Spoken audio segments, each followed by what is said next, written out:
Hello, hi, good morning. శుభోదయానికి స్వాగతం. ప్రతి ఉషోదయం శుభోదయం అంటూ మిమ్మల్ని ప్రేమగా పలకరిస్తుంది పిఎంసి. ప్రతిరోజు కొత్త కొత్త విషయాల్ని మీకు పరిచయం చేస్తూ జీవితం ఒక ఎత్తుకుదలకు ఉపయోగపడే ఎన్నో అంశాలు మీకు సరళంగా సరికొత్తగా అందిస్తుంది శుభోదయం. ఈరోజు మనందరికీ ఆస్ట్రల్ ట్రావెల్ గురించి ఎంతో అద్భుతమైన జ్ఞానాన్ని అందిస్తానికి మనతో పాటు ఉన్నారు ధ్యానరత్న శ్యామలాదేవి గారు. మరి తన మాటల్లోని ఆస్ట్రల్ ట్రావెల్ గురించి మరెన్నో విషయాలు తెలుసుకుందాం. వెల్కమ్. థ్యాంక్ యూ మా. Thank you very much. ప్రప్రదంగా మీరు ఏమి అడిగినా చెప్పడానికి రెడీగా ఉన్నాను. ముందుగా మన గురువు గారైన డాక్టర్ బ్రహ్మర్షి పితామహ సుభాష్పత్రి గారికి అనంతకోటి పాదాభివందనాలు, అనంతకోటి ధన్యవాదాలు. వారి సత్యమణి స్వర్ణమాల పత్రి గారికి అనంతకోటి పాదాభివందనాలు, అనంతకోటి ధన్యవాదాలు. ఎస్. సో ఆస్ట్రల్ ట్రావెల్ అంటే ఏంటి? మామూలుగా ఒకప్పుడు నాకు తెలియదు దాని గురించి, కానీ తర్వాత బాగా తెలిసింది పత్రి గారి ద్వారానే. Hostel surgery, hostel travel, hostel world's అని చెప్పేసి. సో దాని గురించి తెలుసుకోవాలని చాలా కుతూహలం నాకు. చిన్నప్పుడు నేను చాలా అంటే మన కళ కాదు, ఒక ట్రాన్స్‌లోకి వెళ్ళినప్పుడు కానీ, ఒక దేవుడికి మొక్కినప్పుడు కూడా నేను చాలా చోట్ల ప్రయాణించేదాన్ని. సో అదేమో మా కలగా అనుకునేదాన్ని నేను. కానీ తర్వాత తెలిసింది ఇది హాస్టల్ ట్రావెల్ అని. అంటే సూక్ష్మ శరీరంతో మన శరీరం లాగానే ఉంటుంది చూడ్డానికి. దాంతో మనం ప్రయాణం చేస్తామనమాట. ఇక్కడే ఉంటాము. కానీ అది సూక్ష్మ శరీరం కూడా ఇదే రూపమే ఉంటుంది. సో ఆ శరీరంతో ఎక్కడికంటే అక్కడికి వెళ్ళడం. ఇక్కడ భూమి మీద వెళ్ళొచ్చు. లేక హాస్టల్ వరల్డ్స్ అంటారు. అక్కడికి కూడా వెళ్ళొచ్చు. దాన్ని హాస్టల్ ట్రావెల్ అంటారు. ఓకే. ఆస్ట్రల్ వరల్డ్స్ అంటే ఏంటి? అంటే ఇప్పుడు మనము కొన్ని పురాణాల్లో ఏం చదువుతామంటే లోకాలున్నాయని చదివాం. సో వాటిని హాస్టల్ వరల్డ్స్ అంటారు. అంటే ఇప్పుడు మనము రీసెర్చ్ చేస్తే, అంటే నా ప్రకారంగా బాబా గారిని అడిగితే అన్‌లిమిటెడ్ వరల్డ్స్ ఉన్నాయంట. మనకు తెలీదు. అప్పుడు 7 లోకాలు అనుకునేవాళ్ళం. 7 లోకాల్లో ఏడో లోకంలో దేవుడున్నాడని చెప్పేసి. కానీ తర్వాత ఏం తెలిసింది, మాస్టర్స్ ద్వారా, స్పెషల్లీ బాబాజీ గారి ద్వారా, మహావతార్ బాబాజీ గారి ద్వారా అడిగితే అన్‌లిమిటెడ్ అన్నారు. మరి సూర్యుడు ఒకడేనా అంటే అలాంటి సూర్యులు సో మెనీ అన్నారు. సో అలా వరల్డ్స్ ఉన్నాయన్నమాట. అంటే లోకాలున్నాయి. Yes, yes. సో ఇప్పుడు ఆస్ట్రల్ ట్రావెల్ అనేది మీకు న్యాచురల్‌గా జరిగింది తెలియనప్పుడే అని అన్నారు. అసలుకి మనిషికి ఎటువంటి స్థితి ఉంటే అలా న్యాచురల్‌గా జరిగిపోతా ఉంటది ఆస్ట్రల్ ట్రావెల్? మామూలుగా అందరికీ జరుగుతుంది. ఇప్పుడు మనం కలలో ఎక్కడికో వెళ్ళాము, ఎందరినో చూసాము, మాట్లాడాము అని అనిపిస్తుంది. గుడికెళ్ళాము, లేకపోతే ఒకరింటికెళ్ళాము, ఇవన్నీ కూడా చూస్తూ ఉంటాం. ఎందరినో కలుస్తూ ఉంటాం. అది కూడా ఒక రకమైన హాస్టల్ ట్రావెలే. అది అప్రయత్నంగా జరిగేది కలలో. ప్రయత్నం లేదక్కడ. మనం ఏమీ ఎఫర్ట్ చేయటం లేదు. కానీ కొన్నిసార్లు మనము ఎఫర్ట్‌తో కూడా వెళ్ళగలం. అంటే ఎక్కువగా ధ్యానంలో మనం ఎక్కువ అనుభూతిని పొందుతాం. ధ్యానంలో ఎలా ఉంటుందంటే రియల్‌గా ఫీల్ అవుతాం అనమాట. చాలా రియల్‌గా. కొన్ని వరల్డ్స్‌కెళ్ళడమో, లేకపోతే ఎవరితో కలవడమో, కొన్ని సంఘటనలను చూడడమో జరుగుతుంది. సో సహజంగా అంటే అన్ని కళలు ఆస్ట్రల్ ట్రావెల్ రిలేటెడేనా? అన్ని కళలు ఆల్మోస్ట్ సూక్ష్మ శరీరంతోనే జరుగుతాయి కదా! ఓకే. అందుకే కొన్నేమో థర్డ్ ఐతో చూస్తారు. ఓకే. థర్డ్ ఐతో చూస్తారు. అంటే ట్రావెల్ కాకుండా చూస్తారు. కొన్నేమో ట్రావెల్ అవుతారు. అంటే వాళ్ళు ఎక్కడోకో ఊరికి పోయినట్టు కూడా చూసుకుంటారు కదా! దాన్ని హాస్టల్ ట్రావెల్ అంటారు. సో మీ మొదటి ఆస్ట్రల్ ట్రావెల్ ఎక్స్‌పీరియన్స్ మీకు గుర్తుందా? నేను ఎక్కువగా ఆకాశంలో ఎక్కువ ప్రయాణం చేసేదాన్ని ఎప్పుడు. ఎందరినో చూసేదాన్ని. నాకు అర్థమయ్యేది కాదసలు అప్పుడు. తర్వాత తెలిసింది ఇది హాస్టల్ ట్రావెల్ అని. కానీ అప్పుడేమి ప్రయత్నం లేదు. కానీ నా అంతగా నేను ఎక్కువ ప్రయత్నం చేయటం లేదు. కృష్ణుడు చెప్తాడు అర్జునుడితో, అర్జునుడు అడుగుతాడనమాట, ఎలా తెలుసుకోవాలి నేను దేవుడయ్యానని అని. సచ్చిదానంద స్థితి. నాకు రూపం లేదు. నాకు సచ్చిదానంద స్థితి నేను. సో దాన్ని ఎప్పుడైతే నువ్వు ధ్యానంలో పొందుతావో నువ్వు దేవుడైనట్టు. అందుకే పరమహంస యోగానంది అంటారన్నమాట. Every night you become God, the day you become human being. ప్రతి రోజు రాత్రి నువ్వేమవుతావు, దేవుడు అవుతున్నావు. అంటే నువ్వు వెళ్ళిపోతున్నావు ఆ లోకానికి. ఇప్పుడు మనము స్పిరిచువల్ రియాలిటీ వీడియో చూస్తాం. అక్కడ సిల్వర్ కార్డ్ ద్వారా కనెక్ట్ అయ్యి ఉంటాం అనమాట. అందుకే నిద్రలో మన కళలు మంచిగా వస్తుంటాయి, బాగా ఉంటుంది. సడన్గా ఎవరైనా చెప్తే ఉడిక్కి పడి మరి లేస్తాం కదా! ఆ ఉలిక్కి పడడం ఎందుకంటే సడన్గా ఆ సిల్వర్ కార్డు లాగేస్తుంది ఆత్మను. అప్పుడు చేరుకుంటుందనమాట. అంటే ఆ విధంగా అందరూ కూడా అసలు ట్రావెల్ చేస్తారు. వాళ్ళకి తెలియదు. కాకపోతే గైడెడ్‌గాను లేక ధ్యానంలో గాని వెళ్తే మహా అద్భుతంగా ఉంటుంది. సో ఒక శరీరంలో ఉన్న మనిషి ఆస్ట్రల్ ట్రావెల్ చేసేటప్పుడు తన శరీరంలో ఎటువంటి సింప్టమ్స్ అనేది ఉంటాయి? ఒక్కొక్కరికి ఏంటంటే బాడీ బయటకొచ్చినట్టు అనిపిస్తుంది. పడుకున్న వాళ్ళకి అట్లా బాడీ పైకొచ్చినట్టు అనిపిస్తుంది. కూర్చున్న వాళ్ళకు బాడీ లేస్తున్నట్టు అనిపిస్తుంది. కొందరికేమో వాళ్ళెక్కడో ఏ ఊర్లోనో ఉన్నట్టు అనిపిస్తుంది. ఏ లోకంలో ఉన్నట్టు అనిపిస్తుంది. అది డిఫరెంట్ పీపుల్కి డిఫరెంట్గా ఉంటారు, వేరు వేరుగా అనుభవాలు వస్తాయి. మీరు ఇందాక థర్డ్ ఎక్స్పీరియన్స్ అన్నారు కదా, ఒక ఆస్ట్రల్ ట్రావెల్ ఎక్స్పీరియన్స్కి థర్డ్ ఎక్స్పీరియన్స్కి డిఫరెన్స్ ఎలా గమనిస్తాను? చాలా డిఫరెన్స్ అమ్మ. నిన్ననే నేను థర్డ్ ఐ ఎక్స్పీరియన్స్ పిల్లలకి చేశాను స్కూల్లో. సో వాళ్ళు థర్డ్ ఐ ఓపెన్ చేసి చూడండి అని అనమాట. అప్పుడు నేనేం చేశానంటే మైక్ తీసి అక్కడ పెట్టేసి శబ్దం లేకుండా, అంటే నా చేతిలో మైక్ ఉంది, అయితే శబ్దం కాకుండా ఒక ఆవిడని నా కుర్చీలో కూర్చోబెట్టాను, వాళ్ళ టీచర్ని, జ్యోతి టీచర్ని కూర్చోబెట్టి నేను అటువైపు వెళ్ళాను, మళ్ళీ అటువైపు వెళ్ళాను, అటువైపు వెళ్ళి మళ్ళీ ఇటు వచ్చేసి నా బ్యాగ్ తీసుకున్నా, బ్యాగ్ ఓపెన్ చేశాను, మళ్ళీ అక్కడికి వెళ్ళి నేను ఒక గ్లాస్ తీసుకున్నా, ఆ గ్లాస్ ఇలా ఇలా తిప్పుతున్నాను అనమాట. తర్వాత మళ్ళీ ఆవిడని పోయి నువ్వు కూర్చో అన్నాను, నేను వెళ్ళి కూర్చున్నాను. పిల్లలు వెంటనే అందరూ కళ్ళు మూసుకుని, ఎంత అంటే తెల్ల కళ్ళు కనపడతాయి, ఇక్కడికి వెళ్ళిపోతుంది థర్డ్ ఐ దగ్గరికి. సో వాళ్ళు మేడం నేను చెప్తాను, మేడం నేను చెప్తానని ఎంత కుతూహలంగా, ఫస్ట్ మేడం మీరు అక్కడికి వెళ్ళారు, అక్కడి నుంచి ఇక్కడికి వెళ్ళారు, ఎగ్జాక్ట్లీ వాట్ ఎవర్ నేను ఏదైతే చేశానో మొత్తం అందరూ చెప్తున్నారు. అంటే చిన్నపిల్లలకు వాళ్ళు స్వచ్ఛంగా ఉంటారు కదా, నిర్మలంగా ఉంటారు, ఆలోచనలు ఉండవు, ఒక 5 minutesలో వెళ్ళిపోతారు.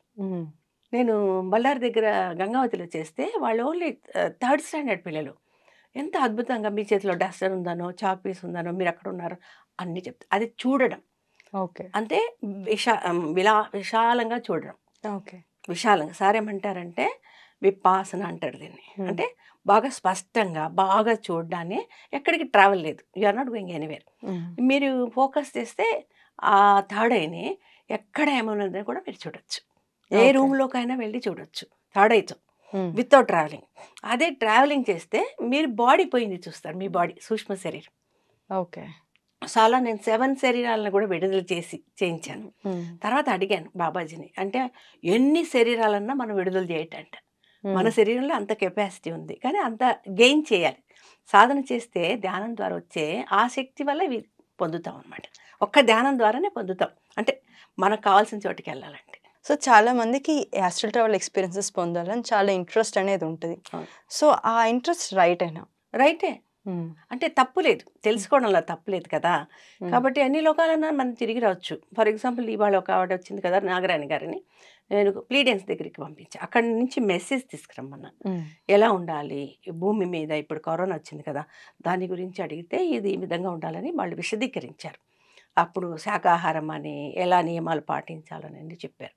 అలానే ఆవిడకి డౌట్ వచ్చింది, మరి పుణ్యం చేసిన వాళ్ళు ఎక్కడికి వెళ్తారు, పాపం చేసిన వాళ్ళు ఎక్కడంటే, అప్పుడు అనుకున్న వెంటనే అక్కడ ఒకటి జరుగుతుందనమాట హాస్టల్ లెవెల్లో, మీరు ఏది అనుకుంటే అప్పుడు అయిపోతుంది క్షణంలో. అనుకున్న వెంటనే అక్కడ యూనికార్న్ లోకానికి వెళ్ళింది. అక్కడ అన్ని వాళ్ళు అడిగితే చెప్పారనమాట, ఎందుకు యూనికార్న్, మళ్ళీ ఎప్పుడు జన్మ తీసుకోండి, పాపం చేసిన వాళ్ళకు ఒక కొమ్ములాగా ఉంటుంది వాళ్ళకు, గుర్రం ముఖంలాగా, తర్వాత శరీరం మానవ శరీరం ఉంటుంది. సో ఇలా మనం తెలుసుకోవడంలో తప్పలేదు కదా, ఒక కుతూహలం. సో ఇంతే కాకుండా ఎడ్గర్ కేస్ కూడా ఏం చెప్పాడంటే, మీకు ఏదైనా రోగం ఉంటే దాని మందు కూడా ఎక్కడ ఉంది దొరికేది చెప్పాడు, అది ఎలా తయారు చేసేది కూడా చెప్తాడు. అంటే మనలో ఉన్న భగవంతుడు ఉన్నాడు కదా. ఈరోజు మనం కంప్యూటర్లు, టీవీలు, శాటిలైట్స్ ఇవన్నీ ఉన్నాయి, మొబైల్లో ఎంతమందినో చూస్తాం ఈజీగా. అప్పుడు ఒక థియేటర్ ఉండేది, ఇప్పుడేమో మొబైల్లో థియేటర్ అయిపోయింది. ఇంత కనుక్కున్నారు కదా, అది ఎలా అంటే మనిషిలోని ఆ దైవత్వంతో వాళ్ళు ఏది ఆలోచన చేస్తే అది చేస్తున్నారు. ఈ విధంగా మనం హాస్టల్ ట్రావెల్ కూడా చేసినప్పుడు అవన్నీ మనకు లభిస్తాయి. హాస్టల్ పీపుల్ మనకి ఎన్నో నేర్పిస్తారు విద్యలు. ఆ విధంగా వాళ్ళు తెలుసుకుని ఎన్నో కనుక్కున్నారనమాట. కనుక్కోవడానికి ఉపయోగపడుతుంది మన నాలెడ్జ్, విజ్డమ్. సో సరైన దిశలో ఉపయోగించుకోవాలి ఆస్ట్రల్ ట్రావెల్స్, ఆస్ట్రల్ ఎక్స్పీరియన్సెస్ అని ఎదుగుతానికి, మన నాలెడ్జ్ పొందుతానికి ఉపయోగించుకోవాలి. దీని టైం పాస్కి అట్లా కాకుండా కాదు. అంటే కొంతమంది చేస్తారు కానీ వాళ్ళు సక్సెస్ఫుల్ అవ్వరు, కాన్స్టెంట్గా చేయరు కదా. ఇక్కడేంటి విజడం పొందడం, అంటే అనంతం ఉందా, సూర్యుడు ఉన్నాడా, చంద్రుడు ఉన్నాడా, గెలాక్సీస్ ఉన్నాయా, అక్కడికి వెళ్ళి అక్కడ వాళ్ళు ఎలా ఉన్నారు, అంటే ఇప్పుడు శాటిలైట్ పంపిస్తేనే చూస్తున్నారు కదా. ఋషులప్పుడు ఏ శాటిలైట్ లేదు, వెళ్ళేవాళ్ళు. ఇప్పుడు కూడా అందరు కూడా వెళ్తున్నారు అనమాట. మహాకారణంలోకి వెళ్తున్నారంటే, మహాశక్తి లోకం అంటే, బుద్ధుడు ఉన్న కాలానికి వెళ్ళాలంటే ఇట్ ఈస్ నాట్ పాసిబుల్ కదా, మెడిటేషన్లోనే, ఇంకా వేరే దారి లేదు. అప్పుడు వాళ్ళు వెళ్తారు, అది ఆ విషయాలన్నీ తెలుసుకుంటారు. ఆస్ట్రల్ ట్రావెల్ చేసేటప్పుడు మనం ఏమైనా విషయాల్లో జాగ్రత్తలు తీసుకోవాలా? జాగ్రత్త తీసుకోవాల్సిందే. అంటే మనము మాంసాహారం తినకూడదు. ఎందుకు అంటే అది మనకి అడ్డొస్తుంది, ముందుకు పోనివ్వదు, పాపం కదా, అడ్డొస్తుంది, ఆత్మలు కూడా అడ్డొస్తాయి. కాబట్టి మాంసం తినకూడదు, మంచిగా ఉండాలి, అందరితో బాగుండాలి. అందరినీ ప్రేమించాలి, ఆనందంగా ఉండాలి. సో అప్పుడు క్విక్గా అవుతుంది అనమాట. ఓకే. అందరికి అవుతుంది, అవ్వదని కాదు, క్విక్గా అవడానికి, శాంతంగా అవడానికి, ఏ భయం లేకుండా వెళ్ళడానికి వీలవుతుంది అనమాట. యెస్. సపోజ్ ఒక వ్యక్తికి మీరు అన్నారు కదా అందరికీ అవుతుందని. ఒక వ్యక్తి మాంసాహారియో, కోపంగా ఉన్న వ్యక్తో, సరైన ఆలోచనలు లేని వ్యక్తికి అవుతున్నప్పుడు జనరల్‌గా ఎటువంటి లోకాల్లోకి, ఎటువంటి ప్రదేశాల్లోకి అసలు ట్రావెలింగ్ చేస్తా ఉంటారు? మోస్ట్లీ వాళ్ళు ఎక్కువ అంటే పైలోకాలకు వెళ్ళలేరు. హ్మ్. ఏదో కలల్లాగా చూడగలరు అంతే. ఓకే. వాళ్ళు గత జన్మ చూసుకుంటారు కొంతమంది, కొంతమంది రోగం చూసుకుంటారు, బాడీ పార్ట్స్ కూడా చూసుకుంటారు. హ్మ్. అది అంటే వాళ్ళకి అంత ఎదుగుదల ఉండదు. హ్మ్. ఆధ్యాత్మికంగా ధ్యానం చేస్తూ మంచితనంగా ఉన్న వాళ్ళకి ఎక్కువ విజడం కోసమే పరమాత్ముడు మన ఆ లోకాలకు తీసుకెళ్తాడు. యెస్. మాకు మీ కొన్ని ఆస్ట్రల్ ట్రావెల్ ఎక్స్‌పీరియన్సెస్ షేర్ చేస్తారా?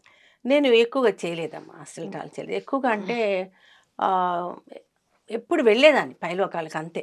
హ్మ్. ఏమి చూడలేదు నేను. హ్మ్. అలా కానీ చాలా మంచి అనుభూతి దొరుకుతుంది అక్కడ. అన్నీ మర్చిపోతాను. హ్మ్. అది నిద్రలో కూడా నేను ధ్యానంలో ఉంటాననమాట. హ్మ్. ధ్యానం చేస్తూ నిద్రపోతాను కదా! అలాంటప్పుడు ఏమైతుందంటే నేను వేరే లోకాలకు పోతాను. అందరిని చూస్తాను. కానీ అదెందుకో గాని మొత్తం వైప్ ఔట్ అయిపోతుంది. హ్మ్. అలా చాలా మందికి జరుగుతుంది. మేడం ఎన్నో చూసాను మేడం, ఎన్నో చూసాను. కానీ అన్నీ మర్చిపోతున్నాను మేడం అంటారు. కానీ చాలా ఆనందంగా ఉంది మేడం అంటారు. ఎందుకు గుర్తుండట్లా మనకి? అది వైప్ చేస్తారట వాళ్ళు. హ్మ్. అవసరం లేనిటివన్నీ వైప్ చేసేస్తారట మాస్టర్స్. ఓకే. అని చెప్తారనమాట. మీకు అవసరం లేదు చెప్పుకోవడానికి. హ్మ్. ఏదైతే చెప్పాలో అవి మాత్రమే జ్ఞాపకం ఉండేటట్టు చేస్తారు. యెస్. అది. సో, మన ఆధ్యాత్మిక ఎదుగుదలకి ఆస్ట్రల్ ట్రావెల్ అనేది ఎలా ఉపయోగించుకోవచ్చు? చాలా గొప్పగా ఉపయోగించు. ఎందుకంటే ఋషులు, యోగులను కూడా మనం మీట్ అయ్యి, హ్మ్. దేవుళ్ళను మీట్ అయ్యి, వాళ్ళ ద్వారా నాలెడ్జ్, విజ్డమ్ పొందొచ్చు. హ్మ్. అంటే ఫ్యూచర్ కూడా చూస్తుంది. హ్మ్. సో, మీరు ఫ్యూచర్ కూడా చూసుకోవచ్చు. హ్మ్. మన ఫ్యూచర్ చూసుకొని ధ్యానం ద్వారా అది జరగకుండా చేయొచ్చు. ఓకే. అది కూడా ఉంది. హ్మ్. ఎట్లా? అది అంటే ధ్యానం ద్వారానే. హ్మ్. మనం ఇంకోటి మీరన్నారు what you think you manifest అని అందరూ అంటున్నారు కదా! హ్మ్. మనోభావంతోనే మనం అన్నీ మార్చొచ్చు. యద్భావం తద్భవతి. సో, సంకల్ప ధ్యానంలో ఒకరొచ్చారన్నమాట. అప్పుడు నేను 32 మోడాలిటీస్ చేస్తాను. హ్మ్. డీఎన్ఏతో మాట్లాడడము, పైనియల్ గ్లాండ్‌తో మాట్లాడడము, పైనియల్ గ్లాండ్ లోపలికెళ్ళి అది కూడా అస్సలు ట్రావెలే. హ్మ్. వెళ్ళి అక్కడ నిల్చుకొని చూడడం. హ్మ్. పైనియల్ గ్లాండ్ దగ్గర నిల్చుకొని చూడడం. అన్నీ చక్కగా కనపడతాయన్నమాట. సో, అక్కడ ఏమవుతుందంటే మీకు అక్కడ బోధన జరుగుతుంది కదా! ఇలా చేయకూడదు, ఇలా చేయాలి అని. నాలెడ్జ్, హ్మ్. విజ్డమ్ అంతా కూడా ఎక్కువగా ఆస్ట్రల్ ట్రావెల్‌లో ఉంటుందని నాకు నమ్మకం. హ్మ్. థర్డ్ ఐతో కూడా. అదంతట అదే రాదు కదా! వెళ్ళి చూస్తే, వెళ్ళి మనం ఆస్ట్రల్ ట్రావెల్ చేసి చూస్తేనే అర్థమైతుంది. అది. సో, మనం జనరల్‌గా ఆస్ట్రల్ ట్రావెల్ అంటే బయటకి బాహ్యానికి ప్రయాణిస్తామే అని చాలామంది అనుకుంటాం. హ్మ్. కానీ మీరు చాలా అద్భుతంగా మీ లోపలికి మీరు ప్రయాణించారు. పైనియల్ గ్లాండ్ అంటే మన శరీరంలో ఉన్న ఒక భాగం. హ్మ్. పీనియల్ గ్లాండ్ అంటే. హ్మ్. సో, మీరు మీ లోపలికి మీరు ప్రయాణించారు. అట్లా మన లోపలికి మనం ప్రయాణించి మనలో ఉన్న అనంతమైన శక్తిని కూడా మనం తెలుసుకోవచ్చు ఆస్ట్రల్ ట్రావెల్ తెలుసుకోవచ్చు. ద్వారా. హ్మ్. అది సటిల్ ఎనర్జీ ఉంటుంది కదమ్మా! హ్మ్. అది పనిచేస్తుంది. మనలోనికి ప్రయాణం చేస్తాము. అసలుగా బయటికెళ్తాం. హ్మ్. ఆ సటిల్ ఎనర్జీని మనము బయటికి తీస్తామనమాట. ఇట్ కమ్స్ ఔట్ అంటారు. Hmm. And in the form of some form, ఏదో ఫార్మ్. హ్మ్. మనము లోపలికెళ్ళినప్పుడు అంటే మనము గుండెని చూసుకోవచ్చు. గుండెలో పార్ట్స్‌ని. ఒక డాక్టరు హ్మ్. ఆమె వైస్ ఛాన్సలర్ ఆఫ్ కర్ణాటక అనమాట. హ్మ్. ఆవిడని వేరే అతనికి కిడ్నీ ఫెయిల్యూర్ అయింది. హ్మ్. సో, మీరెళ్లి చూడండి. కిడ్నీని అడగండి. ఎంత భాగం ఫెయిల్యూర్ అయిందని. అది మాట్లాడుతుంది. హ్మ్. చక్కగా చెప్తుంది. సో, ఈవిడ కన్ఫర్మ్ చేయాలి కదా! హ్మ్. 2 కిడ్నీస్ చూసింది. Right, left. ఆయన ఇంటికెళ్ళింది. హ్మ్. ఎళ్లి చెప్పింది. "నీకు ఇది ఇలా ఉంది కదా!" అని. రిపోర్ట్ చూడలా. హ్మ్. చూడకుండా అడిగిందనమాట. "నీకు కిడ్నీ ఇంత ఫెయిల్యూర్ అయింది కదా! ఇంత నీకెలా తెలుసు? మీరెప్పుడు నా రిపోర్టే అడగలేదని." హ్మ్. అంటే నేను ఇలా వచ్చి చూసాను. నీకు ఎనర్జీ కూడా ఇచ్చాను. హ్మ్. సో, ఆమె ఎనర్జీ ఇస్తుంటే ఆయన లేచి కూర్చున్నాడనమాట. హ్మ్. ఆ కిడ్నీకి ఎనర్జీ ఇవ్వడం, ఈ కిడ్నీని బాగు అంటే ఇక్కడ యద్భావం తద్భవతి చాలా బాగా పనిచేస్తుంది. హ్మ్. అర్థమైందా? ఆ భావంతోనే సృష్టి అవుతుంది. What you think it will get manifested. So, అది మనకు అర్థమవుతుందనమాట ఆస్ట్రల్ ట్రావెల్ ద్వారా కూడా. యెస్. సో, అద్భుతం astral travel. Yes. So, astral travel జరగాలి అంటే మనం ఒక మనిషి ఎటువంటి స్థితిలో ఉండాలి? మంచి స్థితిలో ఉండాలి. హ్మ్. మంచి స్థితిలో ఉంటేనే ఎక్కువ నాలెడ్జ్ వస్తుంది. హ్మ్. మీరు మీ ఒపీనియన్స్ బ్యాడ్‌గా ఉండి ఏదో ఎవరికి హాని చేయాలంటే కూడా అప్పుడు అది కొన్ని రోజుల తర్వాత నశిస్తుందనమాట. యెస్. అది చేయకూడదు. అది కర్మే కదా! హ్మ్. కర్మ మళ్ళీ అనిపించాల్సొస్తుంది. కానీ ఉన్నారు అట్లాంటి వాళ్ళు చాలామంది. హ్మ్. సో, మనం ఎప్పుడూ ఆస్ట్రల్ ట్రావెల్ చేస్తాం ధ్యానంలో. యెస్. సచ్చిదానంద స్థితికెళ్తాం. So in the womb of God అంటా నేను. అంటే in the womb of God అంటే దేవుడి యొక్క గర్భంలోకి వెళ్తాం. అంటే గర్భం మీన్స్ విశ్వం. విశ్వంలోకి వెళ్తాం. విశ్వంలోకి వెళ్ళినప్పుడు అంతా ప్రకాశం, అంతా ప్రకాశం. ఆ ప్రకాశంలో ఎంత ఆనందాన్ని పొందుతారంటే దాన్ని ఎటర్నల్ బ్లిస్ అంటారు కదా, సచ్చిదానందం. ఆ ఆనందం పొందాలంటే ఆస్ట్రల్ ట్రావెల్ చేయాల్సింది. సో ధ్యానానికి ఆస్ట్రల్ ట్రావెల్కి ఉన్న సంబంధం ఏంటి? చాలా. ఎందుకంటే ధ్యానం ద్వారా నువ్వు వెళ్తావు, మామూలుగా వెళ్ళలేవు. ధ్యానంలోనే ప్రతి మనిషి కూడా ఆస్ట్రల్ లోకాలకి వెళ్ళి అన్ని లోకాలకు వెళ్ళి అన్ని విషయాలు తెలుసుకుంటారన్నమాట. అది మహాజ్ఞానం. ఆత్మజ్ఞానమే కాకుండా విశ్వజ్ఞానము, పరమాత్మ జ్ఞానం లభించాలంటే అందరూ వెళ్తారు. పరమహంస యోగానందజీ అంటారన్నమాట, నేను ధ్యానంలో కూర్చున్నప్పుడు నేను కళ్ళు మూసుకొని వెంటనే మొత్తం విశ్వం మూవీ చూస్తాను. ఎక్కడెక్కడ ఏమేమి జరుగుతుందో నేను తెలుసుకుంటాను. మీరు కూడా తెలుసుకోవచ్చు. అంత శక్తిని పొందొచ్చు మీరు ధ్యానంతోనే. ధ్యానం ఉంటేనే ఆస్ట్రల్ ట్రావెల్ బాగా జరుగుతుంది. మీకు నాలెడ్జ్ వస్తుంది, విజిడమ్ వస్తుంది. అది చాలా సంబంధం, దానికి అనుబంధం. మీరు ఇంతకుముందు ఆస్ట్రల్ సర్జరీస్ అనే ఒక పదం వాడారు. అసలు ఆస్ట్రల్ సర్జరీస్ అంటే ఏంటి? అదే ఇప్పుడు నాకు లంబార్ స్పాండిలైసిస్ అప్పుడు 2 ఎముకలు ఒకదాని మీద ఒకటి కూర్చుంటే 2 నరాలు అంటే స్పైనల్ కార్డ్ అంటాం కదా, పెండపూస 2గా విభజించి బయటకు వస్తుంది. పైన గ్యాప్ వస్తుంది. ఇది ఏదైతే కూర్చుందో అదేమవుతుందంటే అక్కడ రబ్ అయినందువల్ల ఆ నరం దెబ్బతింటుంది. అది నొప్పి, చాలా విపరీతంగా నొప్పి ఉంటుంది. సో అది వాళ్ళు ఏం చేస్తారు, ఆస్ట్రల్ మాస్టర్స్ హీల్ చేస్తారు. ఆస్ట్రల్ సర్జరీ జరుగుతుంది ఎప్పుడు ధ్యానంలో మాత్రమే, మామూలు వ్యక్తులకి జరగదు. ఎవరైతే బాగా ధ్యానం చేస్తారో వాళ్ళు. ఇంకోటి సజెషన్ ద్వారా మనం పంపించినప్పుడు మెదడులోకి పంపిస్తే అక్కడ బ్లాకేజ్ ఉంటుంది, లేదా మైగ్రేన్ ఉంటుంది. అలాంటి దాన్ని మనం ఫోకస్ ద్వారా, when your awareness goes there the energy goes అని విన్నాం కదా. కాబట్టి అక్కడ ఫోకస్ చేసి ధ్యానం చేస్తే అది హీల్ అయిపోతుంది, అంటే డిజాల్వ్ అవుతుంది. అది చేయడానికి మనకు సాధ్యం అవుతుంది. అంటే అక్కడ కూడా మనం ఏం చేస్తున్నాం, ఆస్ట్రల్ ట్రావెలే చేస్తున్నాం మన లోపలికి, సూక్ష్మ శరీరంతోనే పోతున్నాం. మళ్ళీ అక్కడ తాడే కూడా ఉపయోగిస్తున్నాం, అక్కడే మన ఎనర్జీని కూడా ఉపయోగిస్తున్నాం. సో ఈ ఆస్ట్రల్ ట్రావెల్లో ఎనర్జీ పంపడం కానీ ఇవ్వడం కానీ చాలా ఈజీ అవుతుంది. ఒకరికి మైగ్రేన్ అన్నాను కదా, ఇంకొకరికి నీ పెయిన్, లంబార్ స్పాండిలైసిస్, వాటి లోపల పంపించడం ఎలా ఉంది అరేంజ్మెంట్. ఇందులో చాలా అద్భుతం నాన్న, చాలా చాలా అద్భుతం. అంటే నాకు వండర్ అనిపిస్తుంది.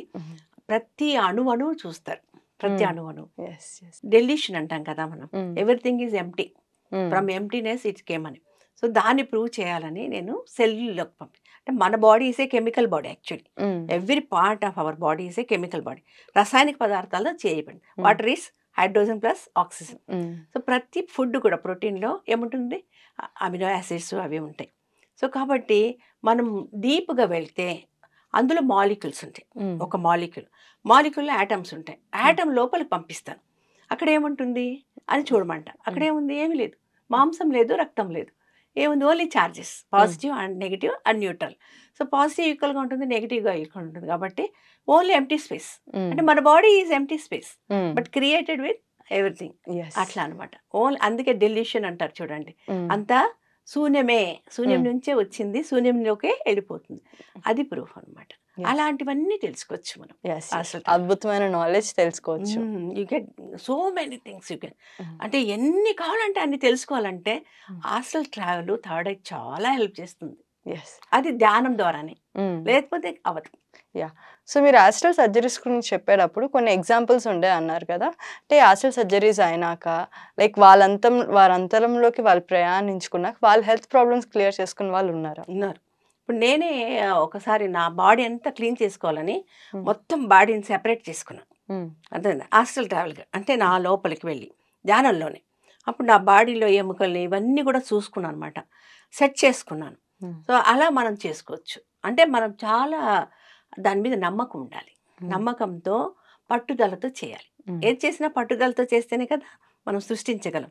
అలా ప్రతి ఒక్కరూ చేసుకోవచ్చు. Amazing amazing things.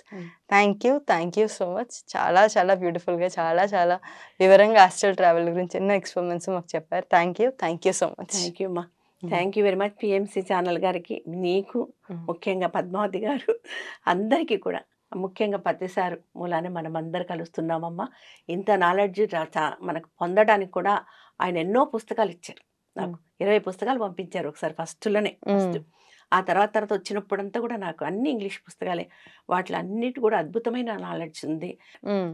సో, అప్పుడు ఈ ఋషులంతా చూసుకున్నారు. తెలిసి వాళ్ళే రాసిన పుస్తకాలు మనం చదువుతున్నాం ఇప్పుడు. మనం కూడా ప్రయోగం చేస్తే మనకు కూడా తెలుస్తుంది కదా! యెస్. సో, అనుభవమే జ్ఞానం అంటాం. అనుభవ జ్ఞానాన్ని పొందాలంటే ఆస్ట్రల్ ట్రావెల్ చాలా అవసరము. అది పొందాలంటే ధ్యానం చేయడం చాలా అవసరం. Yes. Thank you thank you very much. అందరూ కూడా ఆస్ట్రల్ ట్రావెల్ చేయాలని మీరు బాగా ధ్యానం చేసి ఆ విజడాన్ని అంటే ఆ జ్ఞానాన్ని ఆత్మజ్ఞానమే కాకుండా ప్రపంచ జ్ఞానాన్ని పొందాలంటే తప్పకుండా ధ్యానం చేయాలి. శాకాహారి అవ్వాలి. పిరమిడ్ శక్తిని ఉపయోగించాలి. శాకాహారము, పిరమిడ్ శక్తిని అందరికీ ధ్యానాన్ని పంచాలని కోరుకుంటూ సెలవు తీసుకుంటానండి. యెస్. అందరికీ శతకోటి నమస్కారాలు, శతకోటి వందనాలమ్మ. మీకు కూడా thank you. Thank you so much. చూసారు కదండి, ఈరోజు మనకి ఆస్ట్రల్ ట్రావెల్ గురించి ఎంత అద్భుతమైన జ్ఞానాన్ని అందించారు ధ్యానరత్న శ్యామలాదేవి చెన్నా గారు. మరి తనకి హృదయపూర్వక కృతజ్ఞతలు. ఒక మంచి మాట సెగ్మెంట్లో ఒక చిన్న మాట తెలుసుకుందాం. అందరికీ నమస్కారం అండి. రోజుకు ఒక మంచి మాటలో ఈరోజు మరొక అద్భుతమైన జీవిత సత్యం. ఈరోజు సంతోషం ఎలా వస్తుందో దీని గురించి సమగ్రంగా తెలుసుకుందాం. సంతోషం సగం బలం అనేది మనకి బాగా తెలిసిన మాటే. నిజానికి మనిషికి సంతోషం సమగ్ర బలం అండి. సగం బలంగా సమగ్ర బలం ఉండాలి. అంతేకాదు మనిషికి సంతోషం సహజమైన బలం కూడా. ఎంత బలవంతుడికైనా సంతోషం లేనప్పుడు అతడు బలహీనుడిగానే అయిపోతాడు. సంతోషం కరువైనటువంటి మనుషులు మనోవ్యాధులతో శుష్కించిపోవటము, నశించిపోవటము మనకు తెలిసిన విషయమే. బాగుండాలి అంటే మనిషికి సంతోషం ఎంతో ముఖ్యం కూడా. వర్తమానంలో మనం సంతోషంగా ఉంటే లేదా మన వర్తమానాన్ని సంతోషభరితంగా చేసుకోగలిగితే మన భవిష్యత్తు ఎంతో సంతోషమయంగానే ఉంటుంది. సంతోషానికి మార్గం లేదు, సంతోషమే మన మార్గం. ఇది గౌతమ బుద్ధుడి వాచ అండి. మనం మన ఆలోచనల వల్ల నిర్మితం అయ్యాం. మన ఆలోచనలకు అనుగుణంగా రూపొందుతూనే ఉంటాం. మన మెదడు నిర్మలంగా ఉంటే సంతోషం వేడని నీడలా అనుసరిస్తుందని బుద్ధుడు చెప్పాడు. మనిషి సంతోషంగా ఉండటం అతడి ఆలోచన విధానంపైన ఆధారపడి ఉంటుంది. ఆలోచన ఆధారంగా కలిగే అనుభూతి సంతోషం. ఒకరికి సంతోషాన్ని ఇచ్చేది మరొకరికి సంతోషాన్ని ఇచ్చేది కాకపోవచ్చు కూడా. సూర్యుడి కాంతి మనుషులకు వెలుగును ఇస్తూ ఉంటే గుడ్లగోబలకు చీకటి అవుతుంది. నీటిలో మునిగినప్పుడు మనుషులకు, పశువులకు ఆ నీరు శ్వాసకు ప్రతిబంధకంగా అవుతుంది. మరి ఆ నీరే చేపల శ్వాసకు ఆటంకం అవటం లేదు కదా. మనుషులు హాయిగా గాలి పీల్చుకునే తీర ప్రదేశంలో చేపలు గాలి పీల్చుకోలేవు. అగ్ని అన్నింటిని దహిస్తుంది, కానీ అత్తిరి పక్షులు అగ్ని కణాలు కూడా తింటాయి. నీళ్ల వల్ల నిప్పు నశిస్తుంది, కానీ బడబాగ్ని సముద్రంలో మధ్యలో జ్వలిస్తూనే ఉంటుంది. ఇలా జగత్తులో ఈ విషయాలన్నీ ద్వైత రూపంలోనే, అంటే రెండుగానే, పాజిటివ్ నెగిటివ్గానే ఉంటాయి. భారతీయ సాహిత్యంలో అత్యుత్తమైనటువంటి త్రిపుర రహస్యంలో ఈ విషయం చెప్పబడింది కూడా. కాబట్టి విషయాలను బట్టి కాదండి, మనల్ని బట్టి మనకు తృప్తి కలుగుతూనే ఉంటుంది. కాబట్టి మన సంతోషానికి మనమే మూలంగా ఉంటాం కూడా. శరీరాన్ని శుష్కింపచేయటంలో చింత లేదా విచారానికి సమానమైంది లేదు అని చెప్పి హితోపదేశంలో ఎన్నో ఏళ్ల క్రితం మనకు చెప్పింది కూడా. చితి, చింత, ఈ రెండింటిలో చింత ఎక్కువ దారుణమైంది కూడా. చితి నిర్జీవమైన శరీరాన్ని దహిస్తుంది, కానీ చింత సజీవంగా ఉన్న శరీరాన్ని దహిస్తూనే ఉంటుంది అని ఒక సంస్కృత శ్లోకం కూడా తెలియజేసింది. నిజానికి చింత అనేది శరీరాన్ని మాత్రమే కాదండి, మన ఆలోచన విధానాన్ని, వ్యక్తిత్వాన్ని, ప్రగతిని, జీవితాన్ని కూడా శుష్కింపజేస్తుంది. కాబట్టి మనకు కలిగిన చింత నుంచి మనం వీలైనంత త్వరగా విముక్తి అవ్వాలి. మానవ జాతిలోని చింత అంతా కూడా మనుషుల వల్ల వచ్చిన జబ్బు అని చెప్పి తమిళ కవి కన్నదాసన్ చెప్పారు. ఈ స్థితికి అతీతంగా మనిషి ఆరోగ్యంగా ఉండాలంటే అందుకు మనసే కీలకం. మనసు వలన వచ్చినటువంటి చింతను ఆ మనసు వల్లే తొలగించుకోవాలి. గాలి తనతో తీసుకువచ్చిన మేఘాలను తానే చెదరగొడుతుంది కదా. ఆ విధంగా మనసు వలన వచ్చిన చింతలను మనం మనసు వలనే పోగొట్టుకోవాలి. సంతోషం మనిషిలోనే నిక్షిప్తం అయి ఉంటుంది. దుఃఖాన్ని తొలగించుకునేందుకు తనను తాను చెక్కుకోవటం నేర్చుకుంటే మనిషి సంతోష శిల్పం కూడా అవుతాడు. మిత్రులారా, మనిషి ఎల్లప్పుడూ సంతోషంగానే ఉంటాడు. ఈ సత్యాన్ని గుర్తెరిగి ఎప్పుడు కూడా ఆ సంతోషమే సమగ్రం అనేటువంటి భావనతో నిత్యం పరమాన స్థితిలో ఉందాం మిత్రులారా. మరి ఈరోజు ఈ మంచి మాట ఎంతటితో ముగించుకున్నాం. Thank you. ఇట్లా మీ రామిరెడ్డి, మానస సరోవరం. చూశారు కదండి, ఈరోజు మనకి ఆస్ట్రల్ ట్రావెల్ గురించి ఎంతో అద్భుతమైన జ్ఞానాన్ని అందించారు ధ్యానరత్న శ్యామలాదేవి గారు. మరి ఒక మంచి మాటతో మనందరినీ ప్రసన్నించే సీనియర్ పిరమిడ్ మాస్టర్ కల్లం రామిరెడ్డి గారు.